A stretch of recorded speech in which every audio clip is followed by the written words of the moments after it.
Welcome to Stories Behind the Objects, where we explore the history behind Museum of the Rockies artifacts in 5 minutes or less. This is a set of traditional agricultural tools created in 1914 by Maxi'diwiac, also known as Buffalo Bird Woman or Wahine. The tools include a digging stick, a hoe, and 2 types of rakes, one made from wood and one from antler.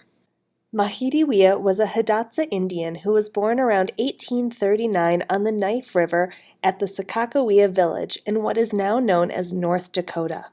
When she was around 6 years old, the Hidatsa moved upstream and established a new village called Like a Fishhook, which they eventually shared with the Mandan and Arikara. These 3 tribes are now known as the 3 affiliated tribes. While these 3 tribes had previously been independent and controlled most of the Missouri River Valley throughout modern North and South Dakota, they experienced substantial upheaval throughout the 1800s as the result of smallpox epidemics, attacks by other tribes, and forced assimilation by the federal government. Despite these threats and the eventual disbandment of Like a Fishhook village due to federal land theft and reservation establishment, cultural memory and traditions remained resilient. Throughout her life, Maxi'diwiac learned and used the traditional agricultural methods that the Hidatsa had used for generations.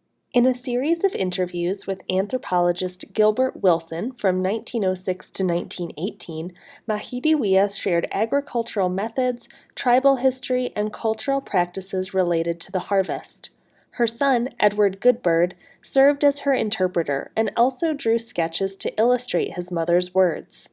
In 1914, Maxi'diwiac agreed to reproduce 2 sets of traditional agricultural tools from the mid-1800s for Wilson, one of which ended up at MOR. Wilson would go on to publish the interviews and sketches as his dissertation in 1917. It can now be found under the title Buffalo Bird Woman's Garden. The next few pictures will show you Goodbird's sketches next to Maxi'diwiac's tools. Maxi'diwiac's voice gives an impressive, detailed account of traditional Hidatsa life in the mid to late 1800s. Not only that, but her words give voice to the experience of women in the tribe, which is a rare perspective. In her own words, "This that I now tell is as I saw my mothers do, or did myself when I was young. My mothers were industrious women, and our family had always good crops. And I will tell now how the women of my father's family cared for their fields, as I saw them, and helped them." Throughout the interviews, Maxi'diwiac shared detailed information on the indigenous knowledge of the land and agricultural techniques, including how and where to prepare a garden, how and when to plant different crops such as corn, beans, squash, and sunflowers, how to store those crops for winter, and how to keep the fields productive over time. She also shared tribal history and cultural practices related to the harvest.